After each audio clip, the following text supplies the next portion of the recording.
conceptos de composición. Perfecto. Vamos a ver algunos conceptos de composición fotográfica y de render más particularmente. Y en la otra parte de la clase, o sea, esta presentación voy a tratar de hacerla breve, así no comemos tanto tiempo de clase, porque, bueno, tenemos que pasar a corregir el avance de cada uno de ustedes. Y como nos queda esta que es la penúltima clase, ¿no, Lucho? Sí. Por eso, es la última clase antes de lo que sería la preentrega. Tenemos que sí o sí corregirlos a todos.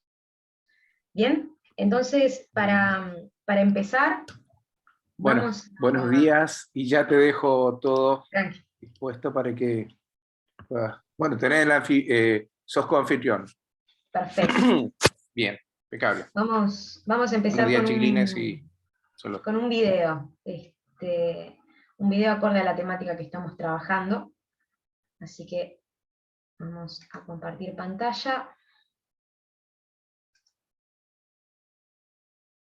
Y asegurarme de que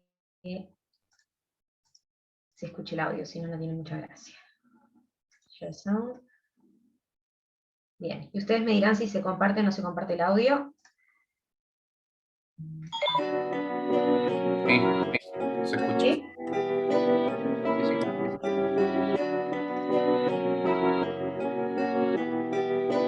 Perfect.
Bien.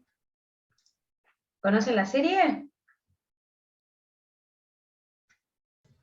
Sí. Sí. No. ¿No? Se llama Peaky Blinders. Y bueno, la dirección de fotografía, que es un poco lo que acabamos de ver, y los efectos visuales, la verdad que son uno de los grandes ejemplos que tenemos para mostrar. Y bueno, sobre todo por eso, ¿no? Como quería enfocarlo más bien en el cine, si bien al final capaz que, bueno, estaba un poco la parte más sangrienta del asunto, pero bueno, ver cómo en realidad las escenas se cambian, se modifican, se trabajan las luces, los colores, la composición, como para transmitir determinado mensaje que puede corresponder, en este caso, a lo que sería contar una historia, ¿verdad? Porque estamos hablando de lo que es una escena de cine, lo que ustedes están reproduciendo, y si bien también en los renders es importante el tema de contar una historia, en este caso, la dirección de fotografía, que sería como lo que trabaja eso, es como lo más importante. Esperen que esto quiero ponerlo para el costado, así no lo tapa. Entonces, bien rápido, ¿no? Entendiendo el tema de los renders, y yendo más específicamente, pues si bien lo de la escena del cine es una excusa para aprender a modelar y a trabajar este tipo de cosas de visualización, lo primero que tendríamos que entender es qué es un render, ¿verdad? Lo que veníamos viendo en las clases anteriores. Capaz que saco la cámara, así desaparece la barra, eso. ¿No? Y bueno, cuando nos preguntamos qué es un render, ¿no?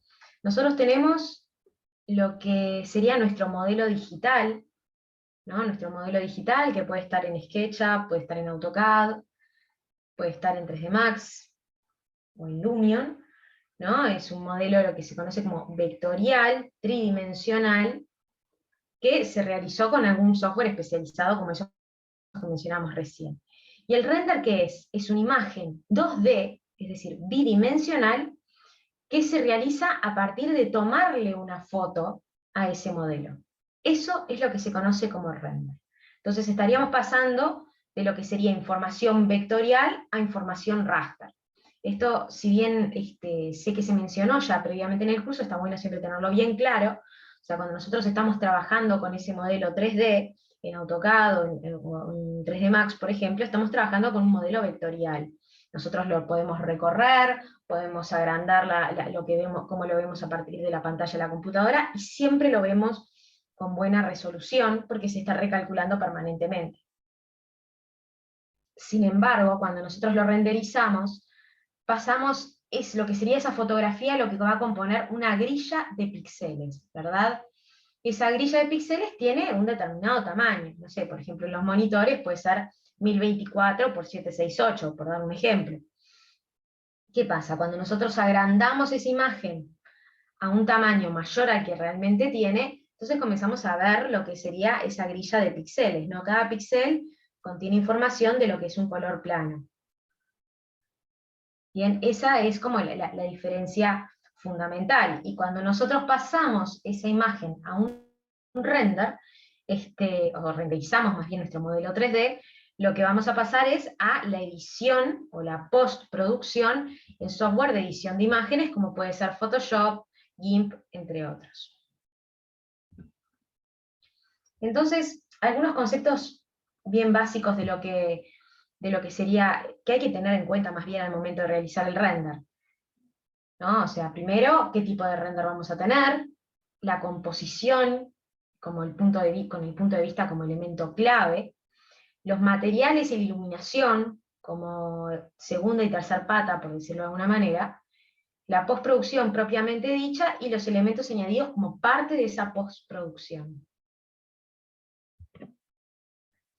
Entonces mencionaba recién, ¿no?, el tema del render, y sobre todo en este caso del cinematográfico, ¿no?, el concepto de storytelling, que está muy como en boga y en realidad se utiliza para muchos fines. Por ejemplo, el storytelling para contar la historia de una marca, de cómo surge una marca, o bueno, cuando queremos vender un edificio también, cómo nos imaginamos qué es lo que va a pasar ahí, ¿no? Y hay una frase que dice Paul Auster, ¿no?, que nos hacemos mayores, pero en realidad no cambiamos. Nos volvemos más refinados, pero en el fondo seguimos siendo como cuando éramos pequeños. Criaturas que esperan ansiosamente que les cuenten una historia, ¿no? Y realmente, mismo cuando uno quiere memorizar algo, o al revés, es como una manera de fijación de las ideas, cuando se crea una historia a partir de una imagen, como que esa imagen es mucho más potente, ¿no? Y tiene mucho más posibilidades de ser recordada. Entonces, yendo a la primera categoría, o la primera clasificación de lo que es un render, teníamos, bueno, lo que es la doble punta, ¿no?, si es conceptual, o si es realista, o si es un punto medio, ¿verdad? En este caso, esta primera imagen es un render conceptual. Está claro que no trata de reproducir lo que sería una fotografía real del proyecto una vez construida. En este caso también, inclusive, se integra lo que es la lógica del collage, que surge con el grupo Archigram, bueno, acá también como una estrategia para mostrar un proyecto. Y después tenemos los renders realistas, ¿no?, que tratan de crear una atmósfera real, cualidades visuales que no sean familiares, si bien en realidad nunca un render termina de ser siempre 100% realista. ¿Por qué? Porque depende de lo que queremos mostrar, ¿no? Si nosotros queremos mostrar un proyecto en toda su, digamos, en todo su esplendor, no le vamos a agregar, por ejemplo, las manchas de humedad, o pueden ser grietas o suciedad. Ese tipo de cosas son las que le dan el realismo puramente a la imagen.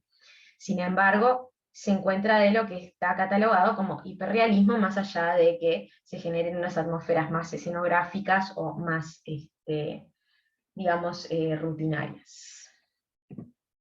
Acá tenemos otro caso de lo que es una vista interior, que en realidad es lo que vamos a venir trabajando en el curso, ¿no? O sea, nosotros en el curso estamos reproduciendo lo que es un set de filmación de manera digital y virtual, y bueno, entonces vamos a ir por ese lado, ¿no? Cómo reproducir esa escena, cómo reproducir lo que nos cuenta esa escena, lograr identificar qué son los elementos claves para poder reproducirlos en el software que esté utilizando cada uno de los equipos. Entonces, la primera división que tenemos la segunda división más bien para catalogar el render y más bien el punto de vista ya como decisión compositiva, es si ese render va a conformar lo que es una vista interior o una vista exterior. Si no me equivoco, en todos los sets que les mostramos son interiores, ¿verdad? Lucho, corregime si me equivoco. Bueno, en general van a ser todas interiores, pero bueno, eso es como una primera decisión. ¿Por qué? Porque cuando nosotros estamos manejando lo que es un render exterior, vamos a ver factores como el contexto, vamos a ver mayor cantidad de vegetación seguramente, vamos a ver más bien la arquitectura o la escenografía como algo objetual, ¿no? Más en lo que sería su condición autónoma o tridimensional. Entonces, eso por pero un sí, lado. todo es interior. Tranqui.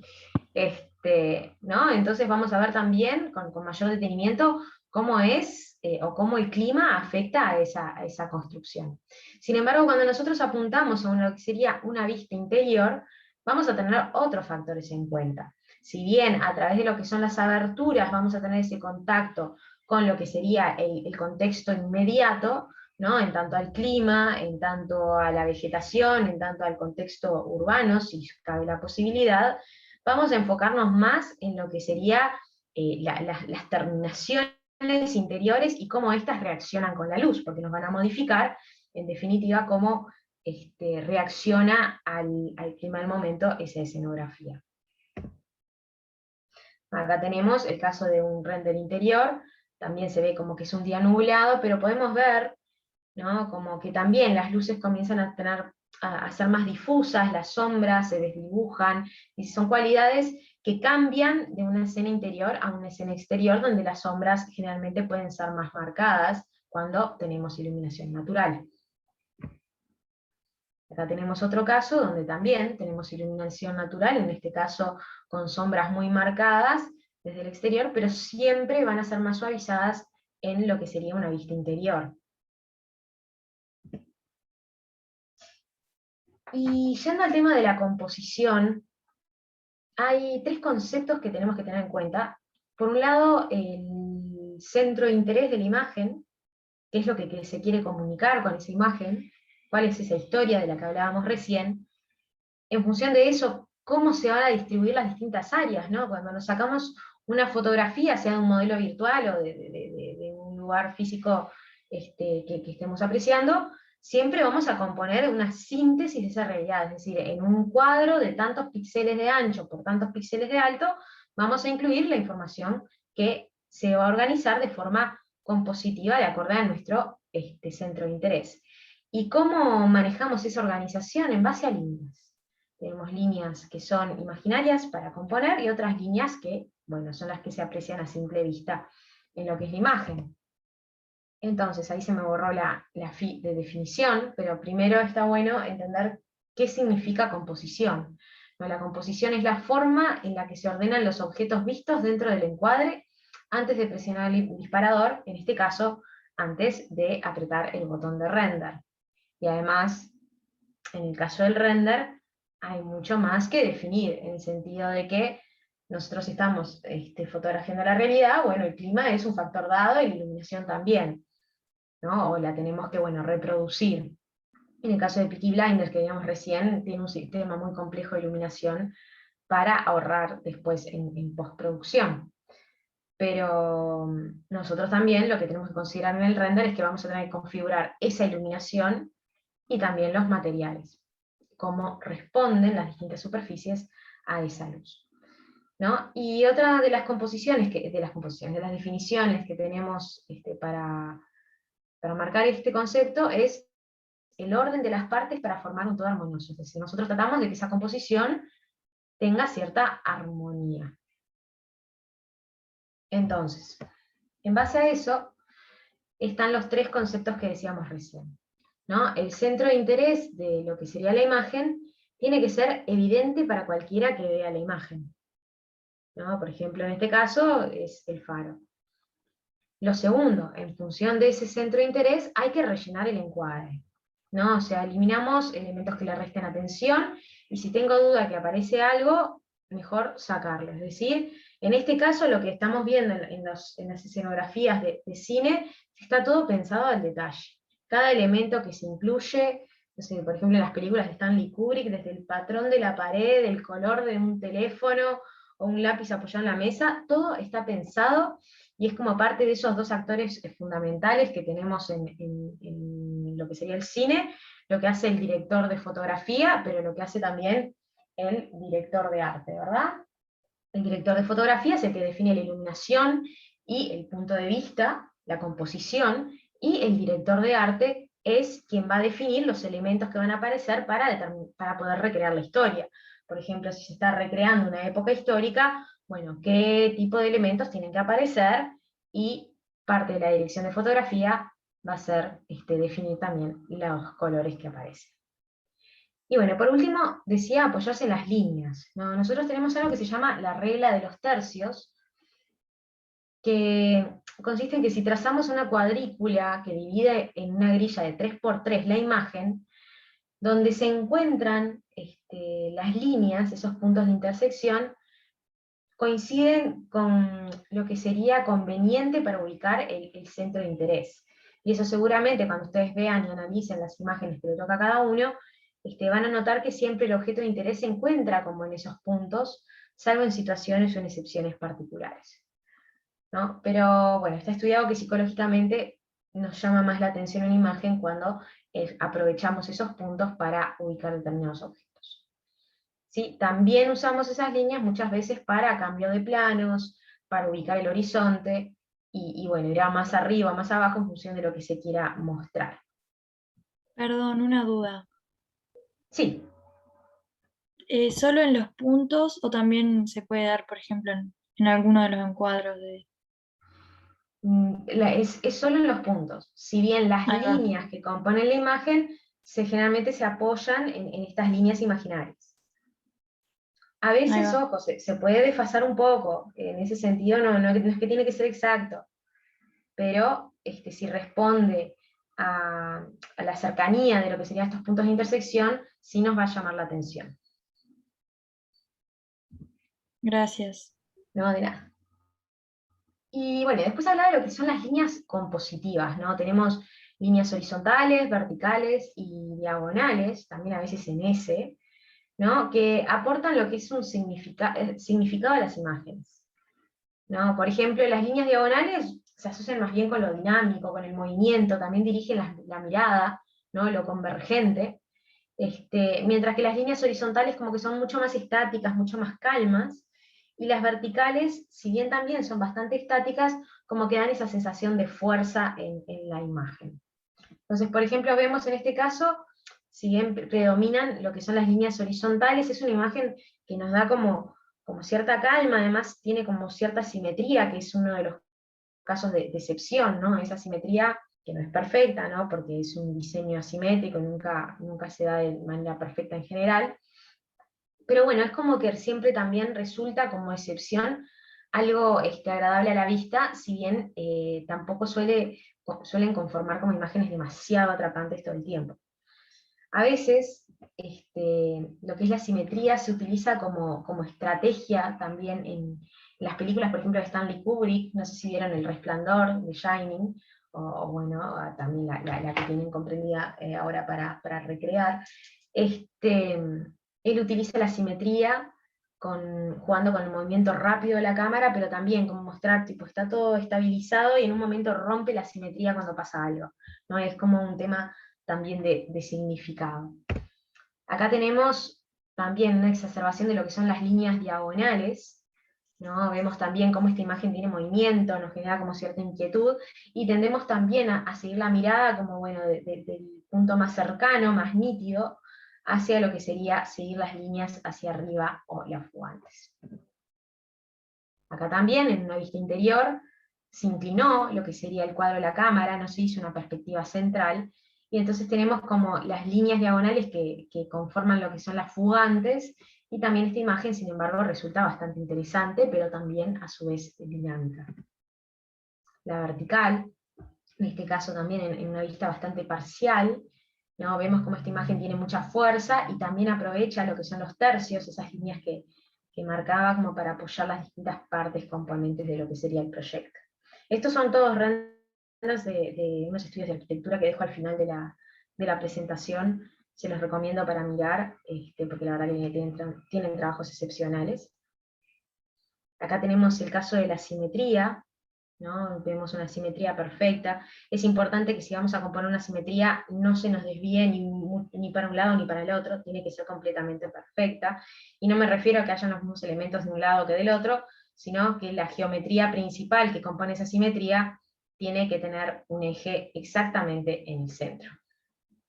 Acá tenemos otro caso con una iluminación bastante diferenciada, ¿no? Donde el objeto de interés se manifiesta en base a una iluminación más pronunciada que el resto de la imagen. Bueno, acá otro caso donde el protagonista claramente como eje de simetría es el árbol en la construcción. El tema del punto de vista, que hablábamos recién de las líneas. Un tema también que es importante es la altura del horizonte y cómo apuntamos esa cámara, ¿no? O sea, acá tenemos como representado con la cámara cuando tenemos un horizonte normal, o sea, estamos mirando, digamos, paralelo al piso, lo que sería contrapicado, como cuando miramos hacia arriba. Generalmente lo que es el cine se usa para dar la sensación de importancia. Si por ejemplo se hace un contrapicado para iluminar un personaje, se está mostrando la jerarquía o la importancia de ese personaje, y al revés, cuando es picado o cenital, se está tratando de minimizar la importancia de ese personaje. En arquitectura, lo que se puede hacer a veces con un contrapicado es como vimos en esa imagen de las diagonales, ¿no? Donde se trata de resaltar lo que sería ese movimiento en vertical, o exacerbar lo que sería la altura de determinados edificios. Y en picado cenital muchas veces se usa, por ejemplo, para mostrar el proyecto en su contexto urbano, o para proyectos más de índole urbanística. Un tema importante para arquitectura, y sobre todo arquitectura de interior, ¿no? Salvo esos casos particulares donde, bueno, se trata como que de generar algo, o exagerar esas líneas, como puede ser también, no sé si vieron las clásicas fotografías de las escaleras caracol, que se hace una vista cenital o nadir, bien de arriba o bien desde abajo. Generalmente en lo que es la arquitectura es muy importante no deformar las verticales en lo posible, salvo esas excepciones. ¿Cómo se logra eso? Bueno, simplemente logrando que la cámara y el objetivo estén alineados, es decir, que sean paralelos al piso o perpendiculares a la superficie que van a fotografiar. Cuando nosotros inclinamos lo que es la cámara, comienzan a aparecer este tipo de deformaciones que en lo que es fotografía, arquitectura y sobre todo en interiores se trata de evitar. Ahora lo vamos a ver en siguientes imágenes, como se ve en esta, ¿no? Por ejemplo, acá tenemos una en la cual el horizonte es completamente normal, o sea, estamos en una vista de peatón, pero además vemos que las líneas verticales se mantienen perfectamente verticales, ¿no? También se trata de manifestar más bien la diagonal y el movimiento de lo que serían las partes compositivas de este proyecto. Otro de los puntos a marcar, el tema de los materiales, y acá tenemos como una dicotomía entre el modelado geométrico y visual.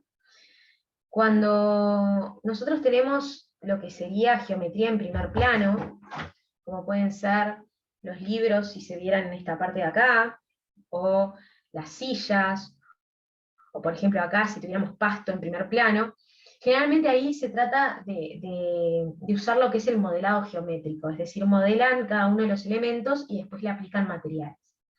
Pero sin embargo, a medida que los objetos se alejan, nosotros vamos perdiendo lo que es la nitidez y la saturación de los mismos, ¿no? O sea, por ejemplo, si nosotros tenemos libros que están más a lo lejos, no vamos a modelar todos estos libros para que salga bien el render, sino que acá jugamos más bien con lo que se llama el modelado material o modelado visual. Por ejemplo, creo simplemente una superficie a la cual le cargo una imagen de lo que son los libros. Y nadie se va a dar cuenta porque están tan lejos que se ve igual bien. Y el modelo me pesa mucho menos y también me implica mucho menos trabajo. Después, en función de lo que me quede por fuera, por ejemplo, no sé, agregar personas, imagínense que no los agrego en Lumion, o agregar otro tipo de elementos, como pueden ser estos árboles, se pueden hacer en la postproducción. Ahí hay que evaluar qué es lo más sencillo. Si conviene trabajarlo desde la postproducción, una vez que ya tiramos el render, o desde el programa de modelado. ¿Hasta acá vamos bien? Bien. Genial. Bien. Entonces, para el análisis material que ustedes tienen en la escena, lo primero que les recomiendo es ver cuántos materiales tienen, o sea, cuál es el material más predominante, ¿no? Y como que ordenarlos en orden de aparición. En este caso, por ejemplo, sería la madera. Es más, hay bastantes pocos, o sea, son pocos materiales que tenemos en esta escena.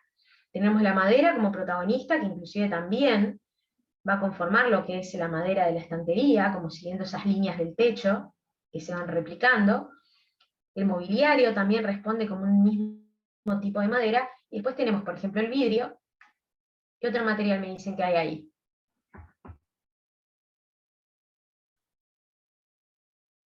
Tenemos, por ejemplo, el metal, ¿no? Esto parecen ser parantes de metal. O podemos tener también el material acá del suelo afuera, que parece ser nieve.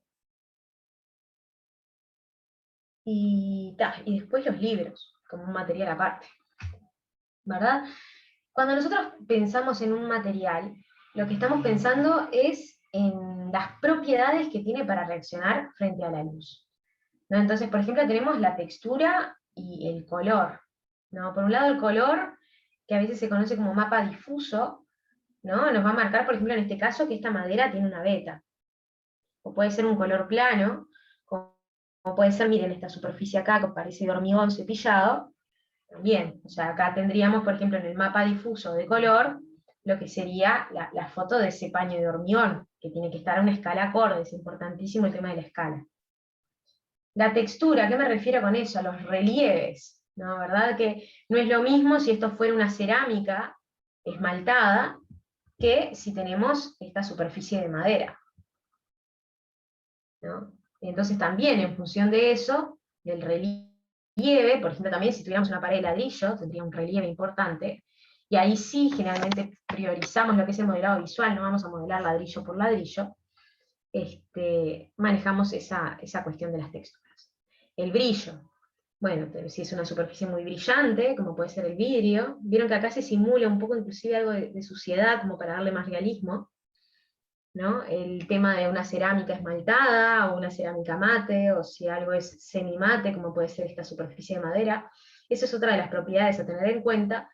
Y por último, siendo como muy resumido en estos aspectos, la transparencia, ¿no? O sea, si esa superficie, como puede ser el vidrio, es completamente transparente o no, generalmente nunca es totalmente transparente, porque si no, no lo vemos. Pero bueno, también es otra de las propiedades que se suelen regular en los materiales. ¿No? En esta escena también vemos que el material predominante es la madera, una madera que tiene como nudos muy marcados. Los tablones del piso, si bien mantiene como en la misma tonalidad, también es otro material a marcar. Y después, por último, por último, ¿no? Tenemos las superficies de las paredes, por ejemplo, que es una superficie mate, de color aparentemente blanco o un gris tiza, y bueno, y los vidrios que conforman la parte del mobiliario donde vemos alta cantidad de reflejos y también de transparencia. Acá en una fotografía exterior también se juega con los materiales y el color para generar la escena. Acá vemos que el material predominante o protagónico es como este metal en rojo, y bueno, le sigue como una estructura de madera, y el resto en blanco que está como cubierto por la nieve, ¿no? Entonces, también el tema de los materiales está bueno analizarlo, porque siempre en las escenas vamos a ver que predominan determinados colores, ¿no? Y esos colores, sobre todo en cine también, van a significar determinadas cosas, ¿no? Del tema pictórico, simplemente de composición, ¿no? Que se elige, bueno, que predomine un color, o a veces cuando se quiere recrear una atmósfera, ¿no?, más histórica, entonces se trata de recrear esa época a través de esos colores, con un simbolismo, ¿no? Por ejemplo, sabemos que el color blanco muchas veces, o sea, simboliza lo que es la pureza, la limpieza, ¿no? Vemos ciertas películas como Gattaca y vemos que predomina el blanco como para mostrar esa perfección, o al revés, los azules como que dan ese ambiente nostálgico y melancólico, de frialdad también a veces, o de distancia, o los colores cálidos que por el otro lado, como el naranja, ¿no?, van más hacia lo festivo, hacia lo familiar, hacia lo social, ¿no? O el negro, por ejemplo, que transmite más bien como una fuerza o elegancia bastante particular. Entonces, vemos en esa imagen, y siempre es interesante analizar en base a los materiales cuáles son los colores predominantes que tenemos en esa imagen, y en base a eso nos vamos a dar cuenta de cuál es la importancia de cada uno de los materiales para poder ordenarlos. El tema de la iluminación, que también va de la mano de lo que es el color, ¿no? Una iluminación fría o una iluminación cálida. Generalmente la iluminación cálida trae los objetos hacia el espectador, mientras que la iluminación, digamos, más bien fría o azulada los aleja. En este caso, esta imagen juega mucho con el tema de la composición, ¿no? Tiene un eje de simetría, pero divide lo que es la iluminación de una superficie completamente blanca, casi sobreexpuesta, a lo que sería un sector como mucho más oscuro, de pasillos de tránsito, donde, bueno, vemos que el material es el mismo tipo de madera, ¿no?, como que parece un parquet, pero con una tonalidad muchísimo más oscura. Entonces, en cuanto a la iluminación, y acá ya nos estamos acercando a lo que es el final. Bueno, primero lo que hay que identificar es si esa iluminación es diurna o nocturna. Tratar de identificar cuál es la hora del día. A veces es muy claro en algunas imágenes cuando es de mañana o cuando es de tarde, cuando está oscureciendo, lo que se conoce como la hora azul, o cuando está amaneciendo, lo que se conoce como la hora dorada, que se tiende a teñir todo como de amarillo. Y después el clima, ¿no? Si por ejemplo, si estamos en lo que es una iluminación diurna, o puede ser compuesta por luces diurnas y artificiales, qué tipo de clima tenemos. Si está nublado, vamos a tener sombras mucho más difusas, que si tenemos un día soleado, donde las sombras van a ser mucho más marcadas, ¿no? Depende de cómo manejemos los contrastes. Y bueno, y la luz artificial también, ahí tenemos que ver cuál va a ser la temperatura y la escenografía que queremos marcar, y si la vamos a combinar con iluminación de orden natural. Acá tenemos, por ejemplo, una imagen nocturna, bastante melancólica, donde predomina el azul. O acá también es como una cosa híbrida, ¿verdad? Estamos en lo que se conoce como el hora azul, o sea, está empezando a oscurecer, ya se prenden las luces artificiales, pero no se ve todo oscuro del todo. O en este caso, que tenemos un clima bastante, no nublado, pero bueno, en realidad al revés, sería como un día soleado, más bien de tarde por la inclinación de las sombras, pero vemos que siempre tenemos detalle en todas las superficies. No es que nos queda todo este espacio en sombra, oscuro al principio, que si no como que restaría mucha fuerza a la imagen, pero se logra con la iluminación marcar lo que sería el centro de interés. Vieron que a pesar de cómo se ven las inclinadas, las verticales, en lo que sería la composición en estas imágenes que venimos viendo, se ven bien marcadas, ¿no? Vieron que siempre están perfectamente verticales en general. En este caso al revés, tenemos una iluminación diurna que se trata de exagerar en un día soleado, y es más, hasta parece como el mediodía, ¿no? Porque esta sombra parece responder como a este elemento, ¿no? Y bueno, parte como para mostrar lo que sería la composición de esa cubierta, que es bastante, o el elemento más extraño que se ve en la escena. O en este caso, de iluminación interior, que ahí sí se puede dar como mucho más conjugación entre la luz natural y la luz artificial, pero bueno, acá vamos a depender en gran parte de cómo configuramos nuestras ventanas, qué dimensiones tienen, qué tipo de ventanas son, y cómo configuramos el sol, por ejemplo, en la escena. Y también se puede ver que en el interior, como tenemos muchas más superficies que reflejan la luz, ¿no? Y la luz como que sigue rebotando, entonces siempre las sombras como que se dan de una manera más difusa en general. Si bien acá podemos ver, o nos sugiere que tenemos una abertura por acá arriba.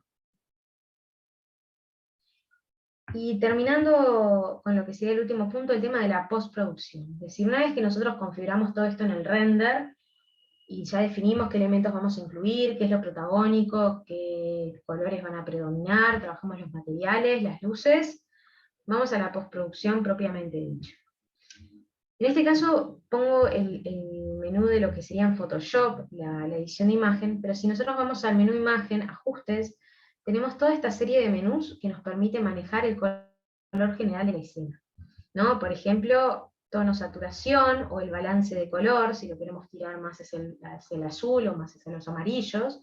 Dice, nosotros acá podemos corregir las distintas tonalidades y también las exposiciones de las distintas partes de lo que es la imagen. Uno de los colores principales es el tema de los colores principales, no, de las propiedades principales a cambiar, es el tema de la saturación y la intensidad del color. Cuando nosotros tenemos un color muy saturado, como se ve en esta imagen, por ejemplo, puede ser el verde, ese color se aprecia muy vivo, ¿verdad? La intensidad de ese color es fuerte. Sin embargo, a medida que lo vamos desaturando, ese color va perdiendo fuerza porque se va mezclando con el gris, ¿no? Y cuando tenemos una desaturación total, lo tenemos lo que sería la imagen en escala de grises. ¿No? Acá tenemos lo que sería, por ejemplo, para ajustar la saturación, imagen, ajustes, tono, saturación. Se pueden ajustar todos los tonos en simultáneo, o se puede, digamos, discriminar por tipo de color, por ejemplo, los rojos, o los amarillos, o los cianes, o los azules. Es decir, en este menú desplegable acá arriba, podemos elegir cuáles queremos desaturar, y podemos manejar variaciones del tono, del color también, pero la saturación y la luminosidad, que sería como la claridad, sería que tanto se mezcla con el blanco, qué tanta luz recibe ese color. ¿No? Y vemos que en función de eso se generan lo que son distintas atmósferas, ¿no? En esta imagen predomina el azul, ¿no? Se crea toda la situación, día lluvioso, parece ventoso por cómo inclina el paraguas, o este otro de acá también con esa nostalgia de tener ese patio y ver todo ese cielo como cubierto alrededor. O bueno, en imágenes como que suelen ser como muy delicadas y tienden a la neutralidad. Para la escala de grises, ahí es importante manejar el concepto de contraste. El contraste es la distancia que hay entre el blanco y el negro, ¿no? Cuando tenemos una imagen poco contrastada, generalmente tiende a ser una imagen como muy gris, y no se ve como estos recortes de color, y se suelen pastar. Para eso, si pasan una imagen a blanco y negro, usen el menú Black and White, en el cual eligen cómo se interpreta, con qué gris se interpreta cada tonalidad de color.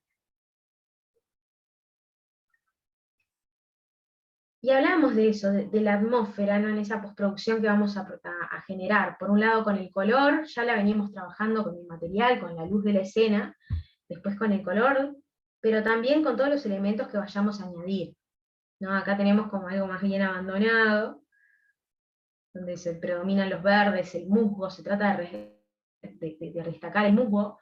El cielo pasa como a un plano secundario, ¿verdad? Es prácticamente neutro. Generalmente en este tipo de cosas se trata de priorizar un cielo neutro.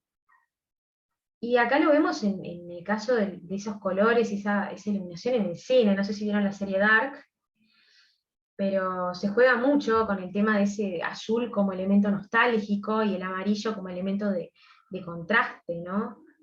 Acá vemos a Jonas como previo a entrar ahí, en ese lugar que trata de mostrar como esa distancia, esa frialdad, y sin embargo acá como que es una sola cosa, ¿no? Como que está todo más alienado, más esa sensación de abandono, de musgo, y al revés, acá en esta parte como una escena más cálida, donde lo que está en el fondo es lo sombrío, pero acá esto ya es como lo familiar, ¿no? Lo cálido como eso, como algo más social. O en esta escena, en este caso vieron que el negro, como mencionábamos hoy, como un tema de elegancia, de fuerza, y también qué elementos se destacan, ¿no? En este caso es el auto como elemento protagónico, y el personaje que también se encuentra, como vieron, cumpliendo lo que es la regla de los tercios, ¿no? O por lo menos aproximándose a destacar con un fondo que muchas veces, en función de lo que se quiere generar, se genera una especie de niebla o de desenfoque adrede para perder detalle. Bueno, en este caso, también la niebla del fondo como que sugiere que está ahí, pero nos da profundidad, nos aporta profundidad, donde el elemento de interés claramente es la carreta, con acá el protagonista, ya me olvidé quién es.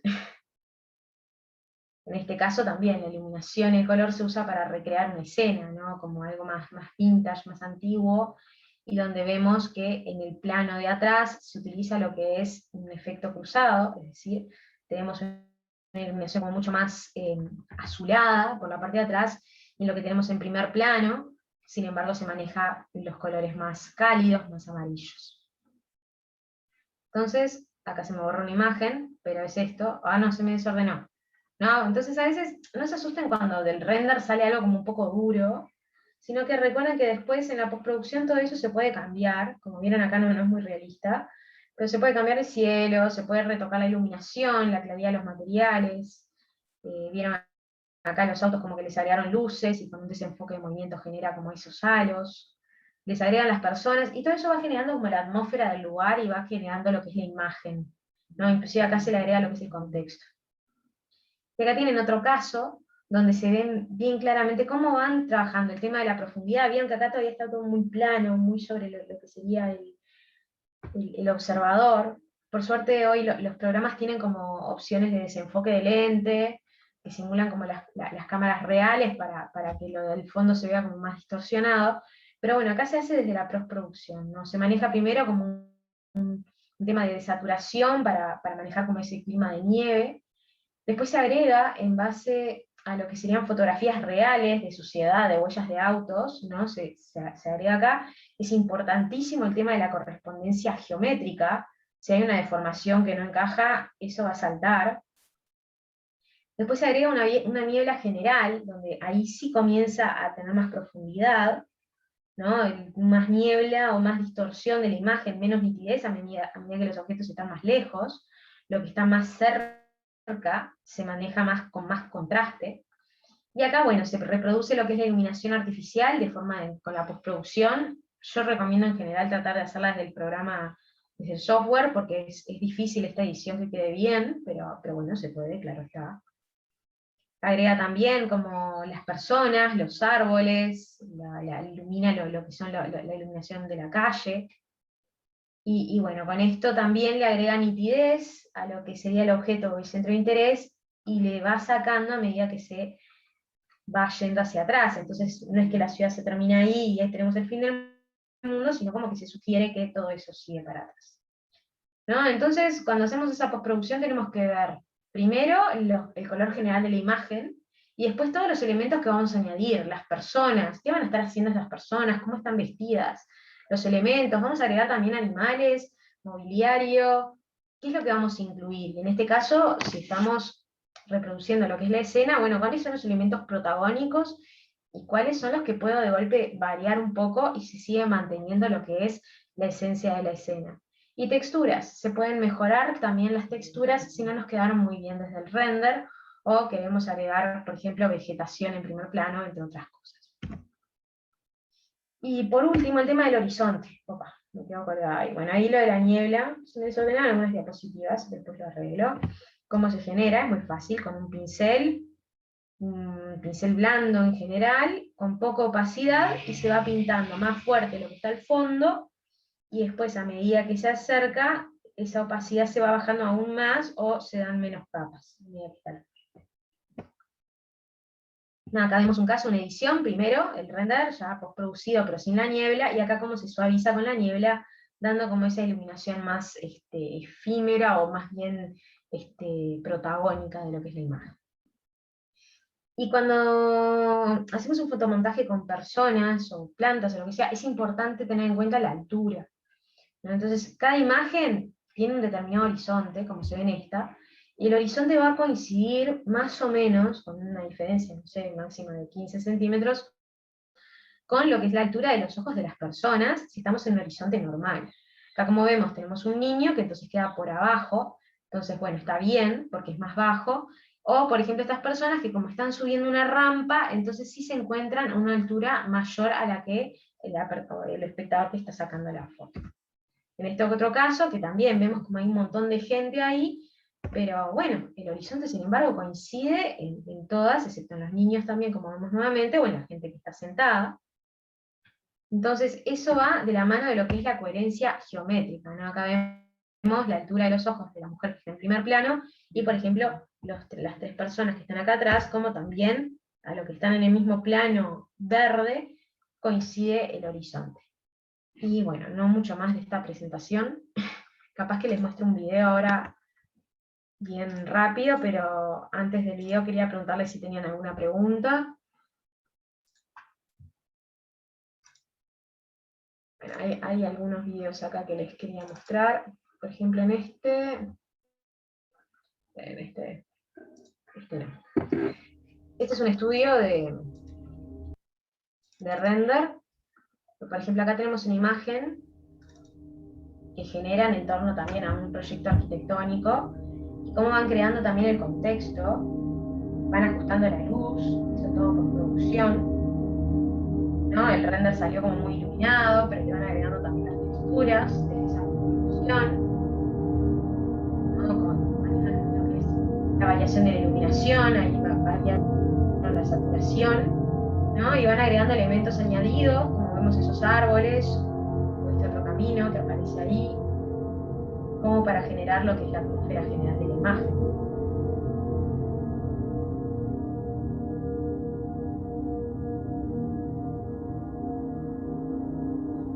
Bien, acá se ve también cómo esto después lo llevan a una animación, que era lo que le íbamos a pedir, pero me parece que no llegamos con los tiempos, como para que ustedes puedan producir la animación. O si no tenemos este caso, ¿no? También de una postproducción.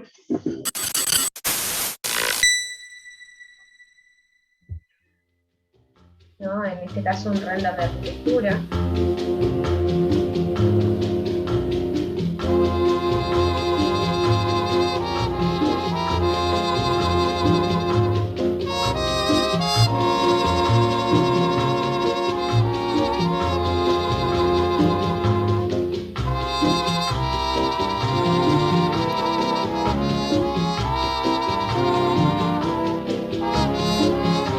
Importante que todos estos elementos respondan al color de la imagen, no se vean más azulados ni demasiado cálidos, y la resolución.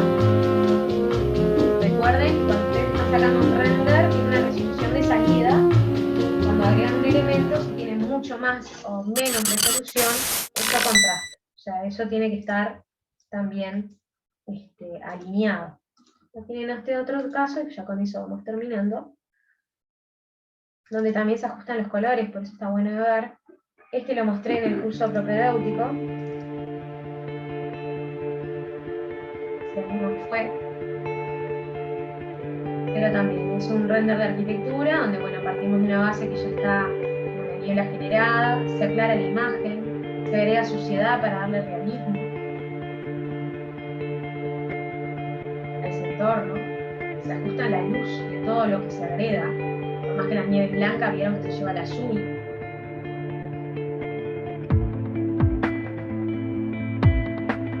Se agrega también el paso del tiempo, vieron en las superficies, que no siempre es algo desagradable, a veces queda muy bien. Las personas también vestidas acorde a la época, también con la misma iluminación, tiene que ser coherente la iluminación de los elementos añadidos con la de la escena, y si hay sombras tienen que tener la misma dirección. Y bueno, acá para generar lo que es la historia, todo el tema de los pájaros, y por último el efecto cruzado. iluminación cálida, el interior de la casa, conformándose el lugar al que se quiere llegar, esa iluminación azulada del exterior, y darnos esa frialdad, esa melancolía a la que remite tanto el cine. Y bueno, por acá estaremos.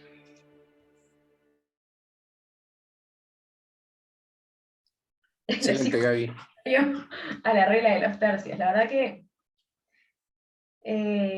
más o menos, la verdad que por pura casualidad, pero sí, está acorde a la regla de los tercios. Excelente, muchas gracias, estuvo buenísimo. Seguramente Muy bueno. los chiquilines tienen, espero que le haya despertado varias preguntas, dudas, entusiasmo, qué sé yo, iniciativa para, es el momento para preguntarle cosas a Gabriela sobre lo que es la composición de la imagen, que es lo que estamos trabajando en estos momentos. Chicos. Y si no, cualquier cosa, vamos, cuando empezamos a corregir lucha, y vamos viendo eso aplicado a cada uno. Correcto. Porque ahí por lo menos da para pensar mejor cómo está, o sea, cómo está pensada la película. Nada es aleatorio cuando se hace una historia de cine. Sofía, ibas a decir algo. Sí, a mí me surgió un problema tipo con el Lumia, porque yo lo tenía descargado, pero después me dejó de andar por el antivirus. Tipo, me dejó de funcionar. Pero ya lo tenías instalado y te dejó funcionar después. Ya lo tenía instalado y me funcionaba y lo estaba usando, pero de un día para el otro me dejó de andar por el antivirus. Esa cosa suele suceder.